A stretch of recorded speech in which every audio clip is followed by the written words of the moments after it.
Hello and welcome back. This is Trevor Crow. The show is Trevor and Friends. You're listening on WGCH Live. We're in Greenwich. It's very cold and lots of snow around. Second half of our show, I'm speaking to Virginia Heffernan. I started reading her Substack. I love it. I've been following it. It's called Magic and Loss. And I've just, every time I pick it up and I start reading it, I'm like, oh my God, Virginia, I love your viewpoint. I love what you're thinking about. And I want to jump right in and start talking about wine moms, because I really hadn't thought about that until I read that essay of yours. Talk to us about what a wine mom is. Okay, great. I'm not sure when exactly it was coined. I think the meme ecology project, the Know Your Meme, says that it's a 2010s thing. I definitely remember running into the phrase wine mom or red wine mom when I was going to mothering boards in the yeah, right around that time, right around 2010. And they were sort of self-excusing alcoholics, at least in the description, that they were like, just because it's red wine and it's Pinot Grigio or sorry, Pinot Noir, that doesn't mean that you're not, drinking too much. So interestingly, just the way for labor organizers, coffee became sort of a source of suspicion because people would meet at coffee breaks and organize. And for pill popping women of the 60s and 70s, the Valley of the Dolls people, Remember the that? right? Yep. The pills became an opportunity for them to talk to each other, raise consciousness, consider divorcing their husbands. So they're like these disruptive sources, or at least, I uh, love uh, that. yeah, right. So at least and also the wine moms were very much together, right? Like you're Mhm. with your kids at the so-called witching hour, which is also cocktail hour when your young kids could be flipping out and you're chilling each other out with wine. Now, on the one hand, it's this bougie thing, so it seems like Mm. very innocuous.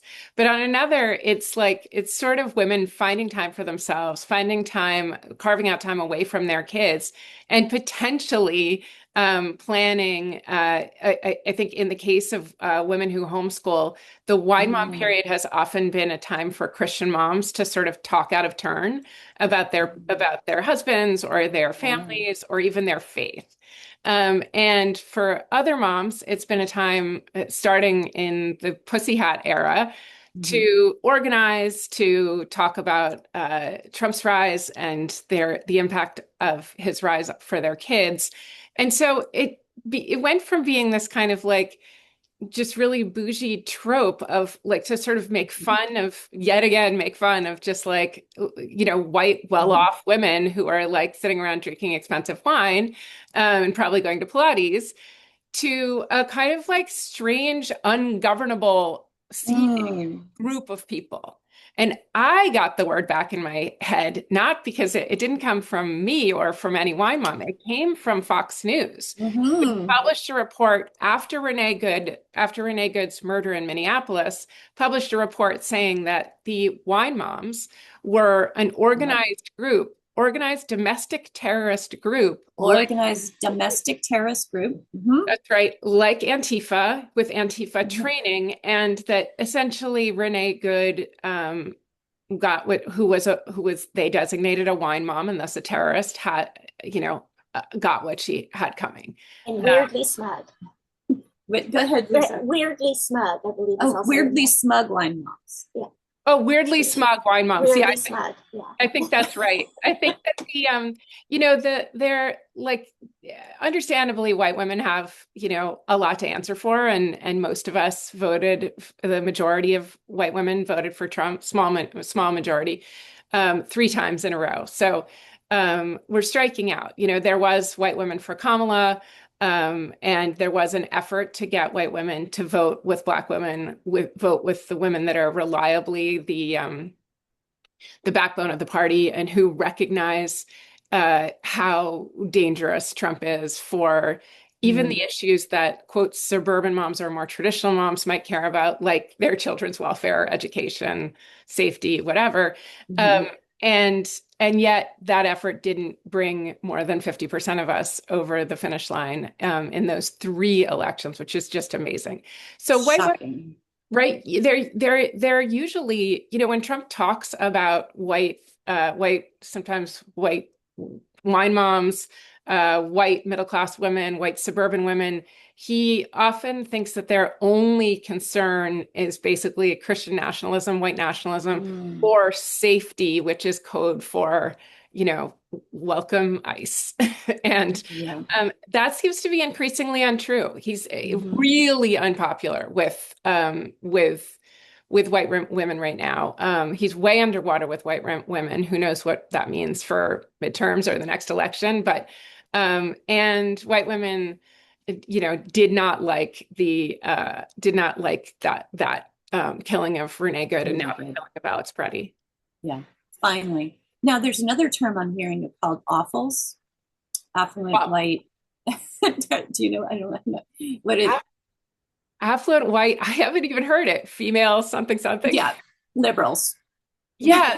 So the other weird thing going on is, Mhm. there's a big history in this country of white women identified as either with temperance, so like anti-alcoholism. Obviously, the wine Mhm. moms are not Not preaching that if doing they're that. fine, right? And so they're kind of like seen as like priggish and scolds and probably what we would Mm. call like super woke, and they're always telling hall monitors and canceling people. So that's one version of them that is kind of demonized. And then the other are abolitionists who are like Mm. really kind of radical, wild-eyed women who either for suffrage or for the abolition of slavery were just hurling themselves in the line of fire. Mm. And I think it's that white female archetype in America that's sort of on the chopping block right now Mm. for for this party, that they seem quite frightening. And you've probably seen people like yourself, people like Jennifer Welch, who Mm. She's are great. right producing the most progressive. I mean, Hassan Piker calls it the most progressive show in North America that Jennifer Welch Yeah. does. So there are these white women that, as Jennifer Welch says, can pass as Trumpy. They often color Mhm. their hair like I do, or Mhm. are dress in a particular way.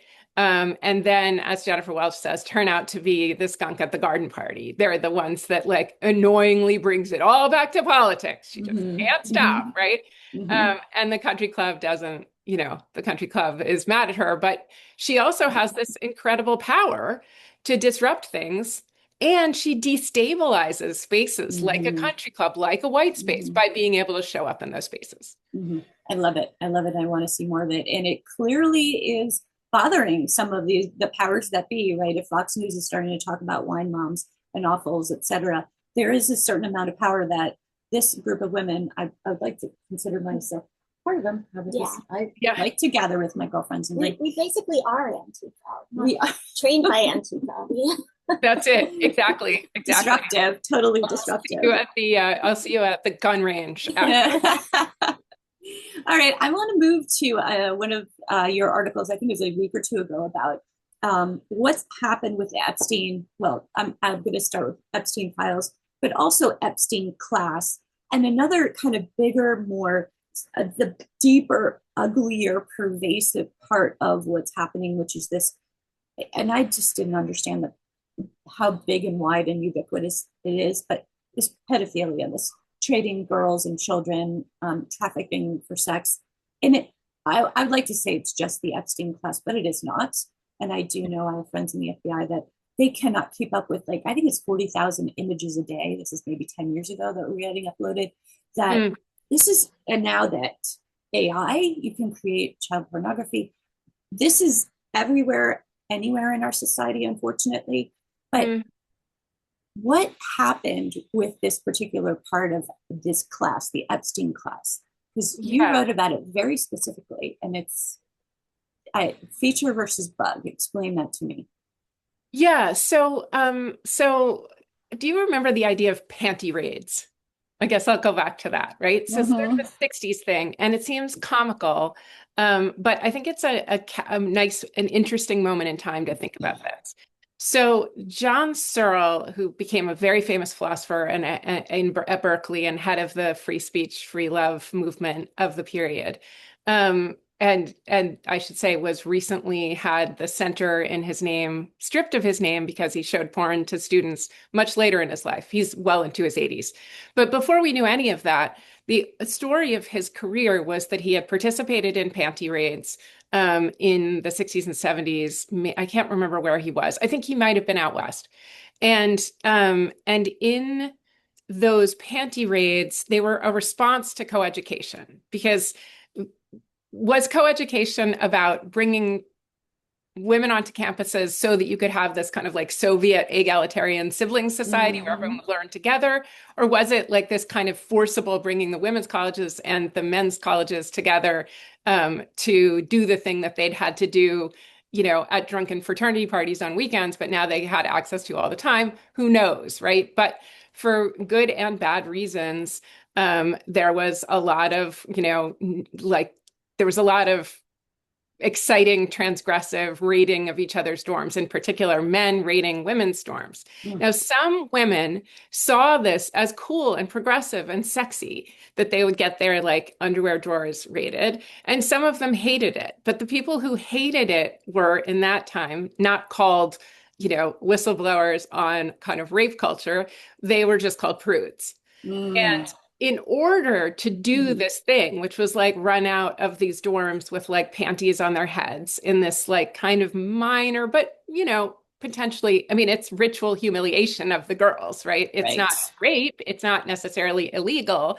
But in order to defend their right to do this, they started preaching free speech, that this was like some kind of free speech that campuses should be enshrined to protect, and that they should be able to run around with these things on their heads. And some of the women on campus thought like, yeah, this was like this cool, wild time. They were going to burn their bras anyway. So let's just let's just embrace this.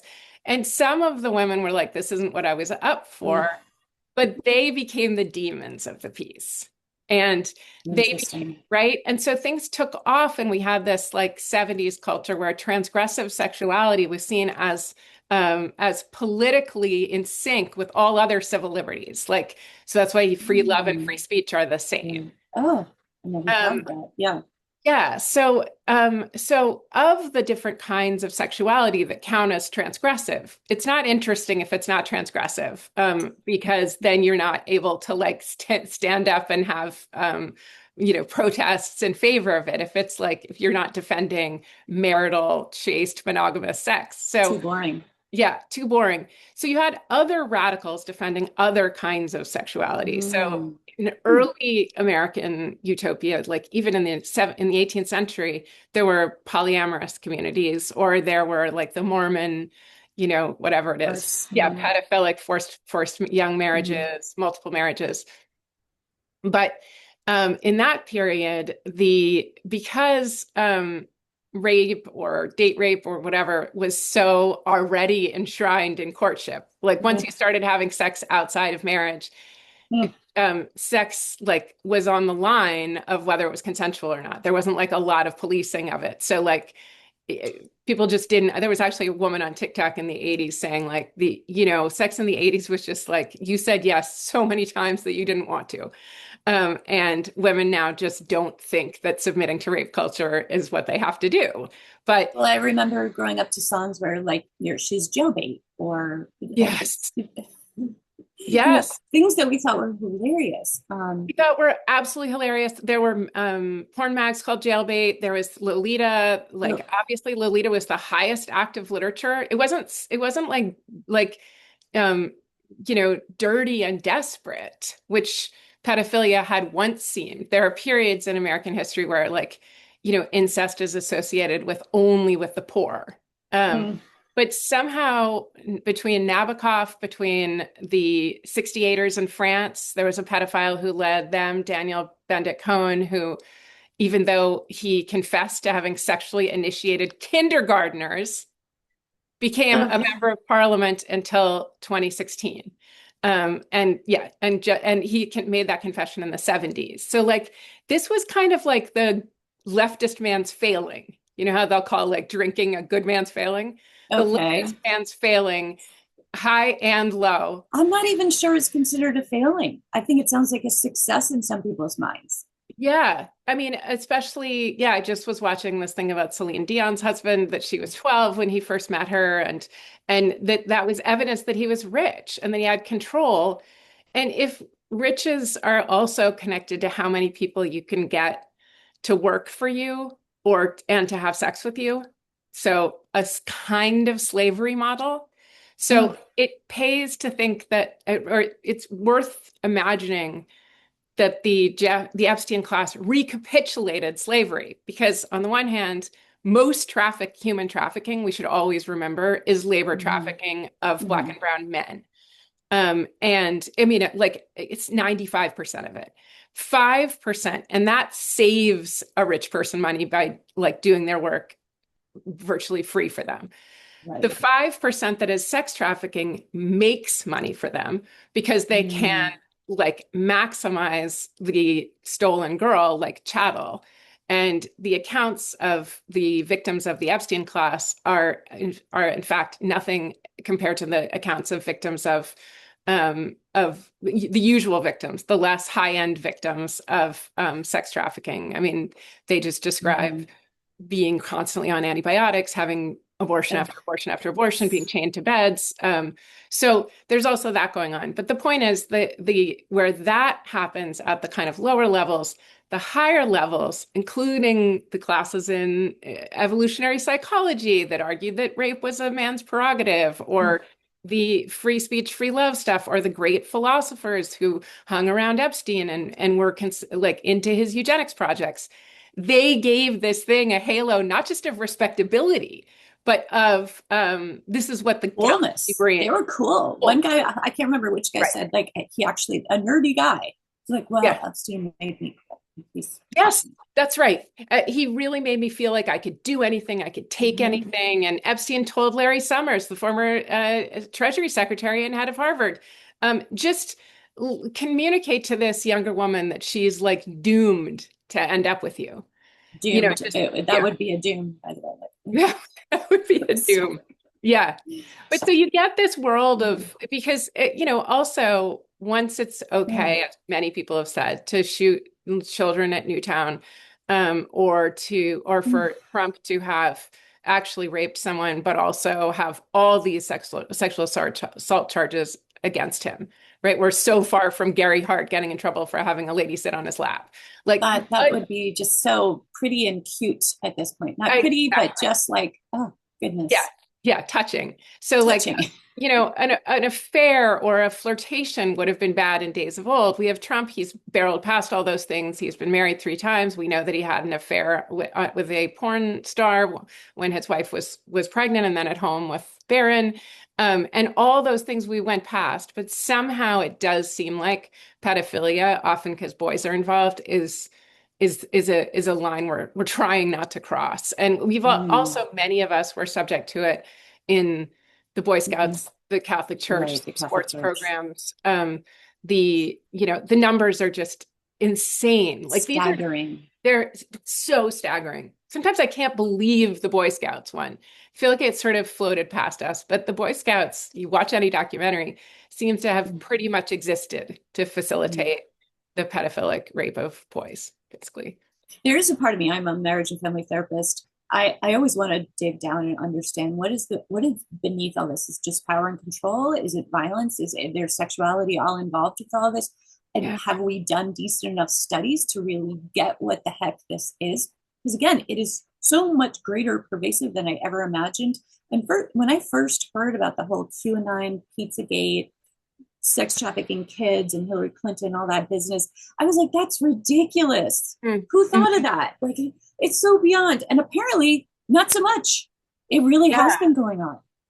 Yeah. I mean, I want to hear what you think, because I don't have an experience of it in my own life, and what I know is the testimony of the victims for the kind of personal experience. But the only thing that I've paid attention to in covering Epstein is the trafficking part. So what you might call the slave trade or the sex slave trade. So like the number of airplanes and datelines and latitudes and longitudes and private Gulf streams and going to Pedophile Island on the Lolita Express explicitly to pick up women in this way that takes a lot of planning and takes a lot of logistics and has passports and has, I mean, sometimes when you look at the flight logs for Epstein, like even in his last year, now I can't remember where he was coming back from when he got arrested, but like he would take a trip to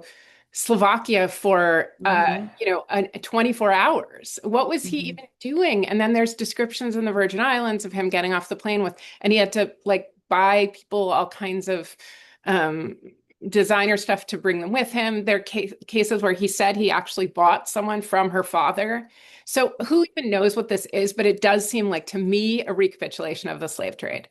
It is. It absolutely is. And again, kind of back to that feature versus bug, that this is something that is so embedded in this very high level. But again, I'm going to correct myself. Maybe this is everywhere, but this group of people this orbit that people around him, this was incredibly exciting for them.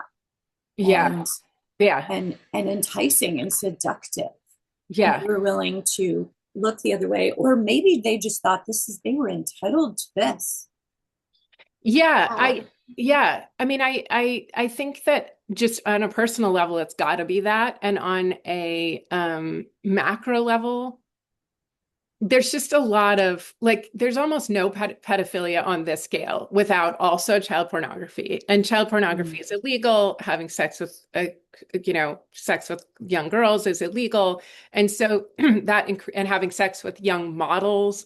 So all of that increases the connoisseurship component of it. That is among the terrible parts of it. So like Epstein was not, involved in chaining up women just over the border to rape them. He had to call this like a Nabokov thing or a Marquis de Sade project. So it had to be, I keep saying this, but aligned with like his sort of Harvard class to kind of make this like an expensive delicacy. And,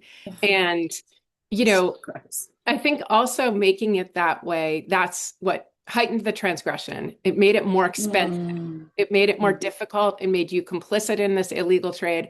I mean, if he had hired consenting sex workers, right, to come to these parties of 20, then it would have been, he would have gotten a lot less mileage and money out of it because he would have been doing something legal. I'm guessing that he did use these videos. Apparently he would video everybody and everything. As blackmail or leverage. Is that part of this process too? I don't know. I mean, I'm in the dark as much as anyone about how he actually made so much money to support himself, about what those relationships were. I have close friends who've reported on it who say they think that the sex stuff is a sort of a red herring, that there was no blackmail, or that this was just interesting.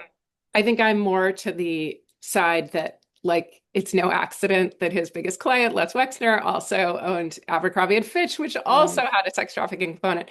But I think it's the main event. I mean, as I said in the piece, I think it's a feature, not a bug. But what do you think about the psychology and family dynamics of it? It's just so overwhelming and brutal and ugly, and it's hard for me to even get my head wrapped around it, which is why when I started reading this, I was just like, I personally, I think about family systems all the time, and the power of the two parents, and they're supposed to be the adults in the room and take care of, make their kids safe, and all this sort of beautiful, loving, supportive, how do you create safe attachment? I help people communicate and express their needs and their wants, and teach about active listening. I mean, this is pretty much my life's work, is helping people communicate and show their love for one another. So this piece is so far out of how I deal, or what that's not true. I see incest. I see these things in my practice. I do.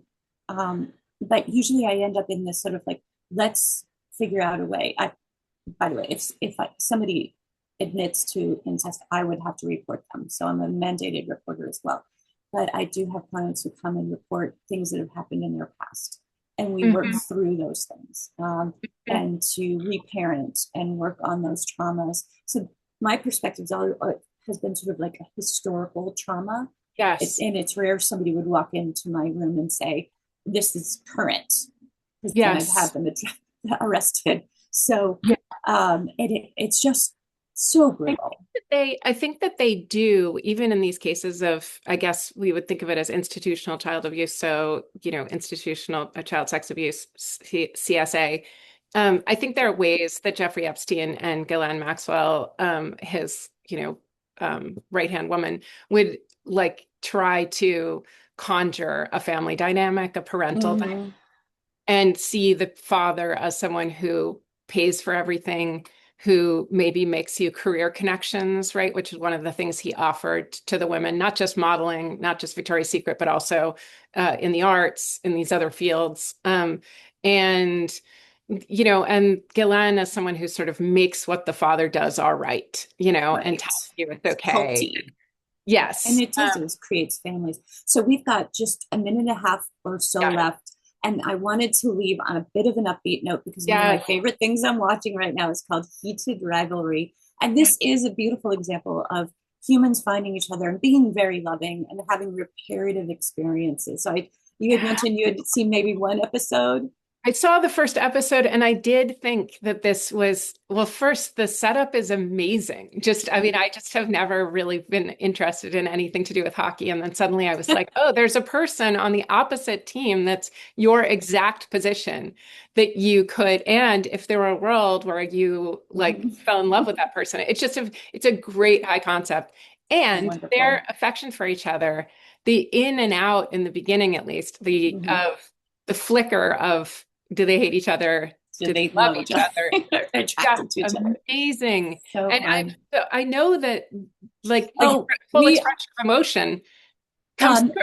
so, Virginia, thank you so much for being on the show. It was really an important show, and I learned a lot. I appreciate you coming on with us. You. Everybody listening, this is Trevor Crow, Trevor and Friends. The show is brought to you by me, trevorcrow.com, and this is WGCH. And thank you, Bob Small, for the show. And we'll be back next Tuesday at noon. Everybody have a good week. Stay warm.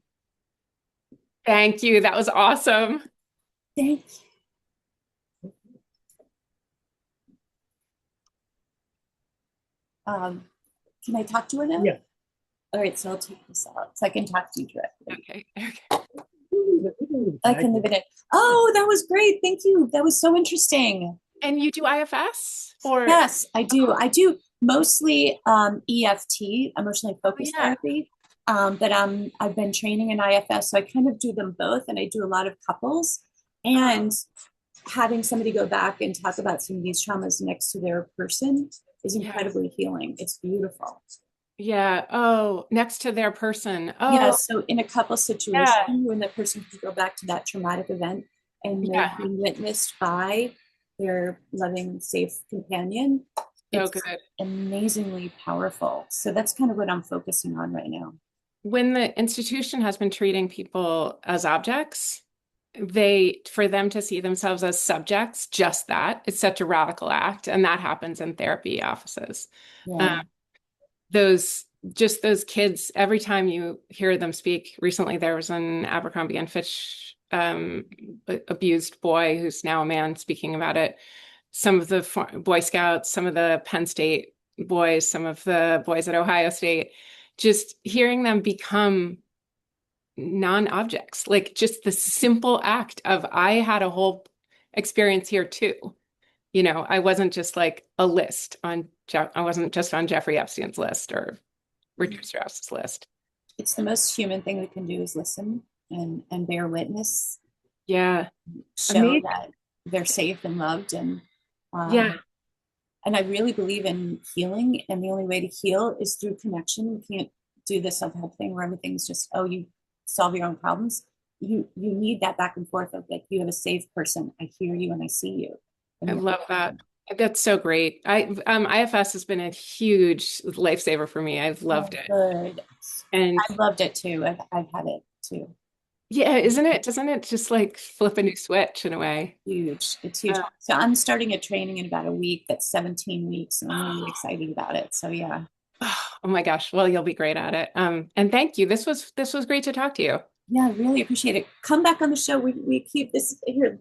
Lisa, come to the Hi, I Hi, love that. Call me executive producer. anytime.